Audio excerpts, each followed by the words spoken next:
Wij Zweden zijn gewoon echt met jachten en vissen.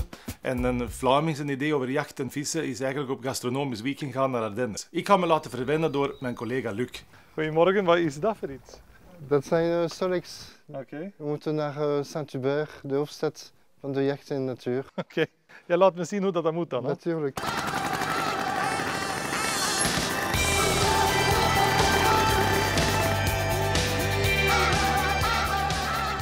Avant, c'était pas Saint-Hubert, c'était une abbaye ici. C'est devenu Saint-Hubert bien après. Au IXe siècle, on a apporté le corps de Saint-Hubert qui venait de Liège. Mais malheureusement, on ne l'a jamais retrouvé. C'est peut-être une légende.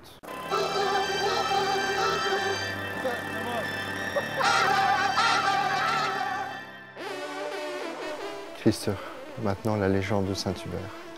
Donc Saint-Hubert, qui était prince d'Aquitaine, un petit peu volage, part à la chasse comme il a l'habitude de le faire. Il se trouve face à un cerf avec un crucifix illuminé. Ayant vu cette apparition, il a décidé du jour au lendemain de ne plus jamais chasser et de se léguer à l'Église par rapport à cette apparition qui était exceptionnelle.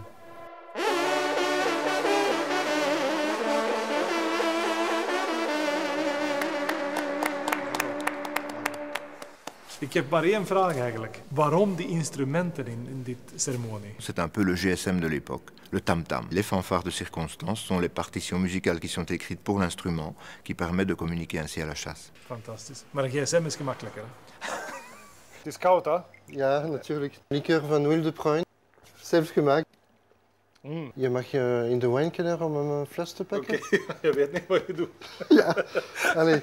Aanpaste wijn wil niet zeggen dure wijn. Oké. Hey Jean-Louis, alles goed? Bien, heel goed, heel goed. Ah, schitterend hier, hè? Zo'n kelder. Ah, c'est le cœur de la maison ici. En je kunt hier ook degusteren ook. Jazeker. Il y a toujours en dessous de l'église, hein? Hein, sous la protection des saints, 10-12 000 bouteilles là-bas, encore. Wauw. Ons recept is wild met hinder, met kleine stukken vette spekken, lever. En we moeten dat invullen met een beetje brood en eieren in een crepinet.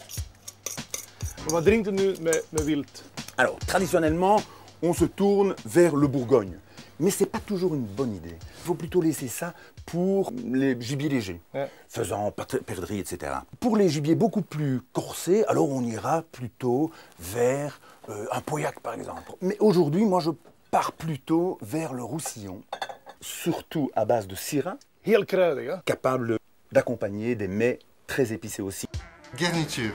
Prachtige aardappelen, leegmaken, invullen met gekookte rode kolen met spekken en een klein stuk ganzenlever. Sauce espagnole met een fond van wild en een klein beetje cacao achter voor het beste associatie met het wijn. De belangrijkste naar eerst. Wij zijn nu alleen weg, maar eigenlijk organiseert Luc dit elke weekend voor zijn gasten van het hotel. Met een echte natuurgids bij, dat lijkt me heel tof. Richard, waarom is Saint-Hubert het mekka van de jacht in België? C'est simple. Il y a 45 500 hectares de forêt. Ja, dat is simpel, ja. Dat is ook de periode van de bronsperiode van de echte, met de burlen. Ah ja, dat ken ik heel goed van in Zweden. Ja. Met een beetje saus. Ça, c'est ce qu'on appelle la stille jacht. Moet goed kijken ook, hè? Ah ja, oui. Ah, zie daar. Oh, we hebben chance. Ja, kijk maar dit weer. Voilà. Jean-Louis, waarom groeit een paddenstoel in de herfst en niet in de zomer? Parce que le champignon a besoin d'humidité et pas trop de lumière. Il sort comme ceci uniquement pour se reproduire. De chef maakt een speciale bereiding op een steentje. Ja. En dat is heel lekker.